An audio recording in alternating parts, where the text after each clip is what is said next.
Hi friends, அனைவருக்கும் வணக்கம். இன்றைக்கி நம்ம வீடியோவில் என்ன பார்க்க போகிறோம்னா, எங்கள் ஊர் இளந்தோப்பு கிராமத்தில் நடந்த பொங்கல் விளையாட்டு போட்டி பற்றி தான் பார்க்க போகிறோம். 25வது வருஷம் விளையாட்டு போட்டி இந்த வருடத்தில் நாங்கள் நடத்திட்டு இருக்கோம். மிக சிறப்பான முறையில் நடத்திட்டு இருக்கோம். தை மாதம் 1ஆம் தேதி 2ஆம் தேதி 2 நாட்கள் எங்கள் ஊர் விழா கோலமாக இருக்கும். அந்தளவுக்கு ஒரு சிறப்பான விளையாட்டு போட்டி நடத்திட்டு இருக்கோம். அதில் பெண்களுக்கு விளையாட்டு போட்டி, சிறுவர் சிறுமியர் ஆண்கள் அனைவருக்குமே எல்லா விளையாட்டு போட்டியும் வச்சு மிக சிறப்பாக நடத்திட்டு இருக்கோம். இந்த வருட சிறப்பு என்னென்னா, இந்த வருஷம் இளவட்டக்கல் 100 கிலோவில் ஒரு கல், 50 கிலோவில் ஒரு கல், 2 கல் நிறைய அடித்து போட்டிருந்தோம். அதை ஆண்கள் பெண்கள் எல்லாருமே தூக்குனாங்க. மிகவும் அருமையாக இருந்த அந்த விளையாட்டு.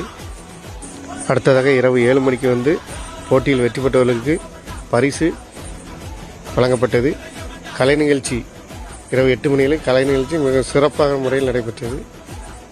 இந்த வருட விளையாட்டு போட்டியை மிகச் சிறப்பாக நடத்தி முடிச்சாச்சு.